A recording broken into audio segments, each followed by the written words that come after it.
بسم اللہ الرحمن الرحیم۔ السلام علیکم ورحمۃ اللہ وبرکاتہ۔ رمضان مبارک سے پہلے یہ چار کام آپ ضرور کریں۔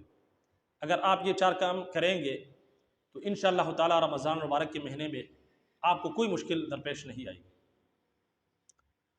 آپ صلی اللہ علیہ وسلم شعبان المعظم کے مہینے میں بہت کثرت کے ساتھ روزہ رکھا کرتے تھے، یعنی بہت کثرت کے ساتھ رمضان سے پہلے جو یہ ابھی شعبان کا مہینہ چل رہا ہے اس میں بہت کثرت کے ساتھ روزے رکھا کرتے تھے۔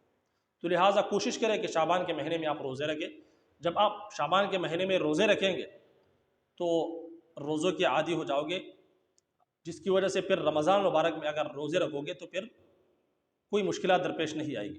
ظاہر سی بات ہے، جب آدمی کوئی عمل کرتا ہے شروع میں اس کی مشکلات درپیش آتی ہے، لیکن جب اس عمل کا عادی ہو جائے پھر اس کے لیے وہ عمل مشکل نہیں رہتا۔ لیکن یہ جو آپ روزے رکھو گے تو یہ شعبان المعظم کے جو شروع کے 15 دن ہیں اس میں آپ رکھو۔ بعد میں آپ صلی اللہ علیہ وسلم نے اپنی امت کو منع فرمایا، خود تو روزے رکھے، یعنی 15 تاریخ کے بعد بھی آپ صلی اللہ علیہ وسلم نے روزے رکھے، لیکن اپنی امت کو یہ ترغیب دی کہ اس کے بعد آپ روزے نہ رکھیں، کیونکہ اس کے بعد انسان کے جسم میں کمزوری پیدا ہو جاتی ہے، جس کی وجہ سے پھر رمضان مبارک کے جو روزے ہیں وہ اسی طریقے سے رکھ نہیں پا سکیں گے۔ تو اس لیے آپ صلی اللہ علیہ وسلم نے خود تو رکھے، لیکن اپنی امت پر شفقت فرمائی کہ آپ نصف شعبان کے بعد یعنی 15 شعبان کے بعد آپ روزے نہ رکھیں۔ لیکن اگر کوئی آدمی طاقتور ہے، رکھ سکتا ہے، تو اس کے لیے کوئی مذائقہ نہیں ہے۔ تو سب سے پہلے کام آپ نے یہ کرنا ہے۔ دوسرا کام آپ نے یہ کرنا ہے کہ کثرت کے ساتھ تلاوت کرنی ہے، کیونکہ رمضان مبارک کے مہینے میں اللہ رب العزت نے قرآن مجید نازل فرمایا ہے۔ تو رمضان مبارک اور قرآن مجید کے آپس میں بہت گہرا تعلق ہے۔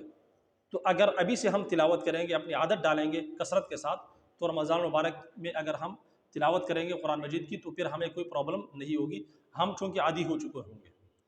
نمبر 3 آپ نے یہ کام کرنا ہے کہ رات کو تہجد پڑھنی ہے۔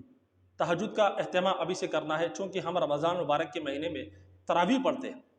اگر اب سے ہم جو ہے تہجد کا اہتمام کریں گے تو انشاءاللہ تعالی رمضان مبارک کے مہینے میں جب ہم تراویح پڑھیں گے تو ہمارے لیے کوئی مشکلات پیش نہیں ہوگی۔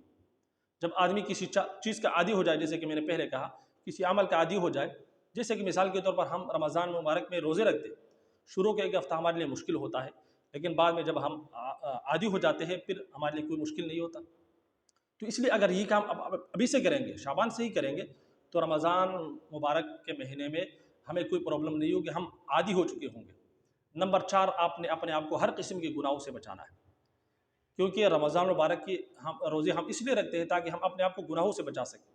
دن میں ہم اپنے آپ کو حلال چیزوں سے بھی بچاتے ہیں، اس لیے کہ جب ہم اپنے آپ کو حلال چیزوں سے بچائیں گے تو جو حرام چیز ہے بطریق اولا اس سے ہم بچ سکیں گے۔ اس لیے کہ رمضان مبارک کا جو مہینہ ہے وہ اپنے آپ کو گناہوں سے بچانے کا مہینہ ہے۔ اس میں ہماری ٹریننگ ہوتی ہے کہ ہم اپنے آپ کو بچائیں۔ جب ہم اپنے آپ کو حلال چیزوں سے بچاتے ہیں تو ہم حرام چیزوں سے جو ہے بطریق اولا بچ سکیں گے۔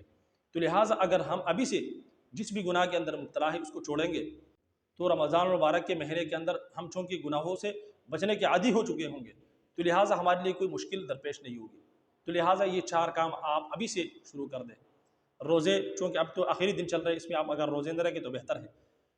نمبر 2 رات کا تہجد کا اہتمام کریں۔ نمبر 3 تلاوت کی کثرت کا اہتمام کریں۔ نمبر 4 اپنے آپ کو ہر قسم جس بھی گناہ کے اندر آپ مبتلا ہے، آپ عادی ہو چکے ہیں، اس گناہ کو ابھی سے آپ چھوڑیں۔ اللہ رب العزت ہم سب کو سمجھنے عمل کرنے کی توفیق عطا فرمائے۔ اجازت دیجیے، السلام علیکم ورحمۃ اللہ وبرکاتہ۔